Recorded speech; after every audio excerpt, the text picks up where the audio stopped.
pinakamabigat na problema pa rin ng mga Pilipino ngayon ang pataas na presyo ng mga bilihin. Tila kakabal ng lalong mabilis na pagtaas ng presyo ng mga bilihin. Mas dumami pa ang bilang ng mga Pilipinong unemployed o walang Dumami trabaho. mga kapuso ang mahihirap na pamilyang Pilipino. Nasa 18.6% ng mga kabataan po sa Pilipinas ang hindi nag-aaral sa ngayon. Napakadaming kukuraping taong ito.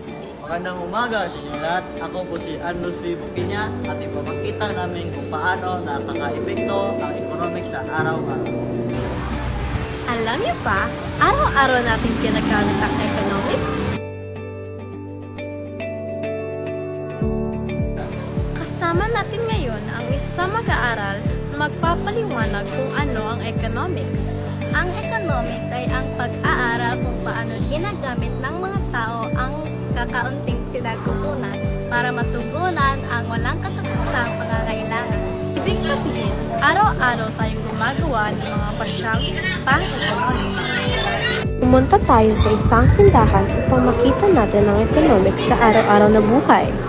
Magandang umaga po. Magkano po ang isang tinapay at gatas? Magandang umaga rin po. Ang tinapay ay 25 pesos at ang gatas naman ay 75 pesos. Bakit po tumaas ang presyo? Tumaas sa mga gastos sa mga produkto kaya tumaas din kami ng presyo. Kung ganon, ang mga kailangan ko na lang ang bibilihin ko.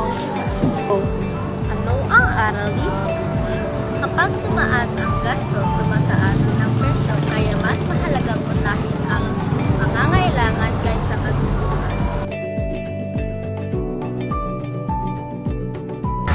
Ano ang pagkakaiba ng pangangailangan at kagustuhan? Ang pangangailangan ay mga gamit na kailangan natin upang mabuhay katulad ng tubig, pagkain at kuryente. Ang kagustuhan naman ay mga gamit na gusto lamang natin. Kaya dapat unahin ang pangangailangan at kagustuhan. Maging tapat sa pagtitinda at magtakda ng tamang presyo. Maging responsable sa paggastos at matutong mag-budget. Tinutulungan tayo ng economics na gamitin ng wasto ang ating salapi. Mahalaga ang pagtutulungan ng mamimili at nagtitinda.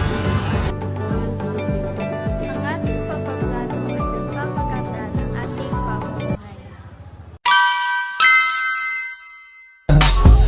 I just had to let you know you're